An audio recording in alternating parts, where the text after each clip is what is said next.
Now consider a smartphone company based in the USA whose production process and supply chain are dispersed across three countries, namely India, South Korea, and Ireland. So the assembly of phones happens in India, but it includes inputs imported from South Korea and uses patents registered in Ireland. The Indian entity pays royalty to the Ireland entity for the use of patents and also pays to the South Korean entity for the inputs imported from there. So what we have here is transactions taking place between three companies that are all owned by the US parent company. Definitionally, the per unit price of goods or services for transactions that take place between companies owned by a single entity is known as transfer price. While transfer pricing is an integral as well as legitimate part of international trade, it is also one of the most widely used methods by MNCs to avoid paying taxes in a particular country. To make sure that companies do not misuse transfer pricing or other methods of tax avoidance, governments make different rules. However, the existing rules for curtailing tax avoidance have become increasingly ineffective. And why is it so? Now, traditionally, government regulations on tax avoidance have been based on ideas like significant economic presence, permanent establishment, place of effective management, etc. These criteria are generally defined in terms of a certain minimum number of, let's say, employees employed in the country of operation, or physical presence in terms of having an office in the country, or even a certain minimum level of expenditure undertaken in the country, etc. Now, the advancements in information and communication technology has created such a situation that a company providing digital services in a country does not need to have any physical presence there. Consider the services provided by companies like Google, Netflix, Facebook, etc. They can cater to users in a particular country without having either any employee there or office there, and hence are not taxable under the existing regulations. How to tax digital companies has become one of the most burning issues in the arena of international taxation in the last decade or so.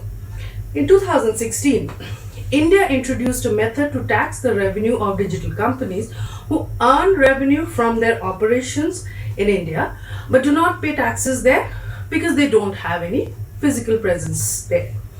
The tax is known as equalization levy, but the more popular term for this is the Google tax.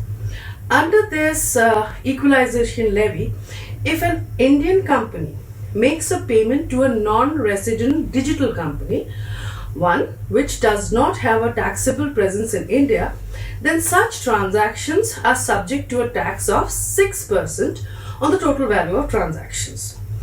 The Indian company making the payment is required to deduct this amount from the total value of transaction and pay it as tax to the Indian government. To begin with, the scope of this levy was limited to transaction amount exceeding USD 1400 or INR 100,000 per year. Also, the tax was levied only when payment was made to recipient companies which are in the business of digital advertising or related services.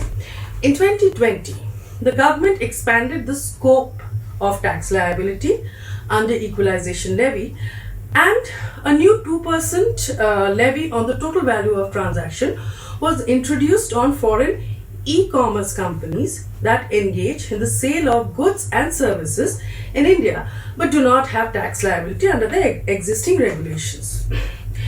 In fact, India was the first country to impose such a digital tax. Since then, a number of countries have also introduced their own version of digital tax, such as France, Spain, the UK, Indonesia, Kenya, and Brazil. By January 2021, at least 18 countries have introduced some form of digital tax. One important thing to note in this context is that when it comes to domestic taxation, Countries make regulations as per their own needs and preferences. In international taxation, however, countries also have to deal with geopolitical pressure. For example, the introduction of the digital tax by India was strongly opposed by the American government, which accused India of targeting US companies. In retaliation, the US also took some measures in terms of increasing tax rates on trade from India and other unfavorable measures regarding visa regulations for Indian workers in the USA. Similarly, some measures were also brought in against France by the USA. These measures highlight the geopolitical aspect of international taxation, such that countries are not just dealing with MNCs to stop tax avoidance, but also with other countries. And while countries like India and France are in a relatively better position to withstand such geopolitical pressures, it would be much more difficult for countries with smaller geopolitical weight. This points towards the need for a global consensus regarding how digital companies should be taxed.